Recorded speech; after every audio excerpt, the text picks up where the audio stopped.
নমস্কার, কলকাতা টিভি ডিজিটালে সকলকে স্বাগত। আপনাদের সাথে রয়েছে আমি অরিত্র। এবার একটা গুরুত্বপূর্ণ খবর বলবো, একটা ছবিও কিন্তু পাশাপাশি দেখাবো।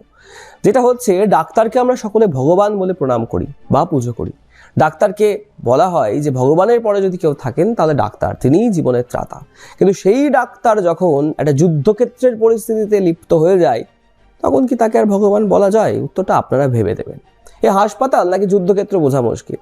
রোগীকে তুই বলাই আপত্তি, তারপরেই ডাক্তারের মারধর। সোশ্যাল মিডিয়ায় ভাইরাল সেই ভিডিও। কি হয়েছে ঘটনা বলবো আপনাদের, ভিডিওটা শেষ পর্যন্ত দেখুন। যেটা জানা যাচ্ছে, হাসপাতাল নাকি যুদ্ধক্ষেত্র বোঝা মুশকিল, ডাক্তারের সঙ্গে লড়াই চলছে রোগীর।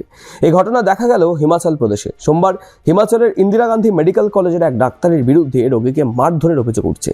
কেন এই ঘটনা? জানা গিয়েছে, অর্জুন পানোয়ার কিছু শারীরিক পরীক্ষা নিরীক্ষা করতে হাসপাতালে যান, অর্থাৎ রোগী। শ্বাসকষ্ট হওয়ায় পানোয়ার অন্য ওয়ার্ডের বিছানায় শুয়ে পড়েন। তার দাবি, বিনা কারণে তার সঙ্গে অভদ্র আচরণ শুরু করেন ডাক্তার। এই পানোয়ার অর্থাৎ রোগী, তিনি আচরণের প্রতিবাদ করার পরেই শুরু হয় বচসা। আর বচসা থেকেই পরবর্তীকালে সেটা বড় আকার ধারণ করে, হাতাহাতিতে জড়িয়ে যায় দুই পক্ষ। ডাক্তার বনাম রোগী, হাসপাতালের ভিতরে, ওয়ার্ডের ভিতরে হাতাহাতি চলছে। কি ভয়ানক ভিডিও বলুন তো।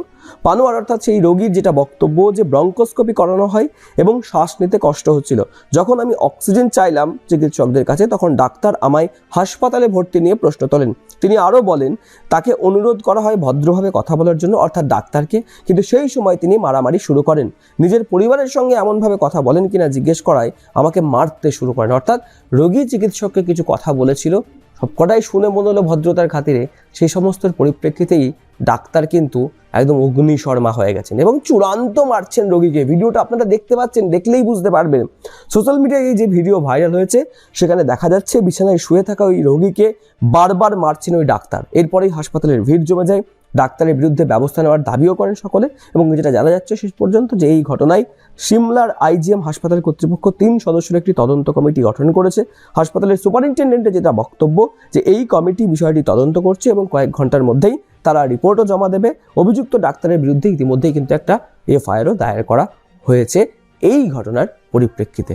ভাবুন তো কি কাণ্ড। রোগী দুটো কথা বললো ডাক্তারকে, ডাক্তার তার বাড়ির লোকের সাথে এইভাবে কথা বলেন কিনা সেটা জানতে চাইলো, আর ডাক্তার বেধড়ক মারধর শুরু করলো বেডের মধ্যে শুয়ে থাকা একটা রোগীকে। এই কোথায় এসে পড়েছি আমরা।